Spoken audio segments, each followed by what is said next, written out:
kicking myself right now for not missing that second free throw. That's a mistake on my part. Felt really solid on our plan and what we had. We didn't execute the plan on the last second shot in a lot of areas, and that just falls back on me. Well, we'll be better moving forward. Yeah, in the midst of that game when Zach Davis shot the three and then got the rebound and tried to lay it back up and missed and then Ashton fouled, you're trying to get the last second shot, like with no time on the clock. And Doug went a little early but got fouled, made the first one, and through all of the commotion of trying to figure out what we're gonna do, who's gonna be in the game, I didn't tell him to miss the second one. And that's all on me. Because I would have just told them to miss it, they get a rebound, throw it full court and make it, then that's game. But again, on top of that, we prepare for these times where all we had to do was just be with our man, just a natural man that wasn't a full speed play, and then we knock the ball down or steal the ball and the play is over.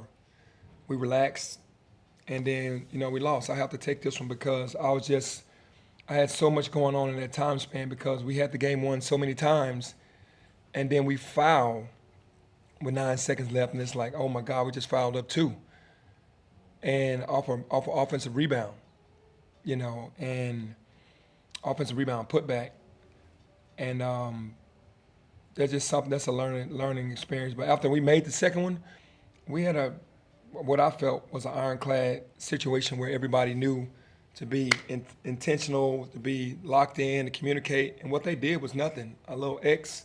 You know what the play is going to be, throw long and tip out. That's the only thing you have left. And we watched the flight of the ball instead of staying engaged. And just a learning experience, and it's a hard learning experience right now. Penny, you heard Doug's perspective on it, but from your vantage point, you even said y'all had won the game multiple times and gotten up double digits multiple times. What swung in the last 5-6 minutes where you were up 11 and kind of? Yeah, turnovers, straight line drives, offensive rebounds. Yep, and just not playing smart. How's Kurt? Deep thigh bruise, the same thing as like a son had that same thing, and it's just a bad injury when you get knee right in the thigh. Yeah. And Sincere played just only a few minutes. Is that? Yeah, Sincere told us his hand was injured. Something happened with his hand, and he was like, I can't play. And I asked him like 4 or 5 times, was he ready to go back in? And he was like, just give me a minute. And I saw him have something in his hand, but I was so locked in on the game, I would definitely ask him every now and then if he could go back in. He said no. I'm guessing you probably don't know all the details right now, but is there any concern with those two guys in particular that they won't be available come Wednesday? So I really wouldn't know until we get back. Kurt doesn't look like it, and I'm not sure about Sincere. I asked Steve earlier about, like, if he put himself in your shoes, what would he, 4 straight, 3 that were like, tight games against really good teams, and they just doesn't fall your way. I asked him like what he would do, what he would say to his team, and he said, I would tell him to keep chipping away and stay the course. And, yep. So what do you? Yeah, it's the same thing. We have to stay the course. I mean, we have a roster that can win.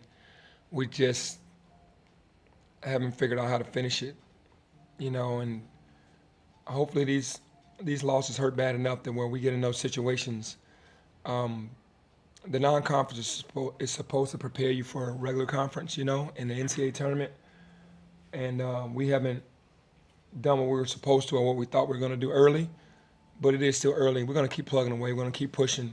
We're going to keep fighting, and this too shall pass, and this will turn. I trust God, so, and I know that we're just going to keep pushing hard, and these young men are going to answer the bell. We got 2 more. Is there a way for you as a coach to kind of compartmentalize the 1-4 record, but still look at what y'all did on the court? Does that make sense over these last 80 minutes and take something positive away from that? Yeah, you can take a lot of positives away, and we're still not where we need to be. So that's the light at the end of the tunnel. These 2 games were definitely more competitive, and the energy was where we wanted it. We just got to learn how to finish games. So overall, encouraged? Oh yeah, definitely. Even though on a down night like tonight, you can't. Again, I always say this: you can come back from failure, just can't come back from excuses. We make no excuses. We just have to keep getting better.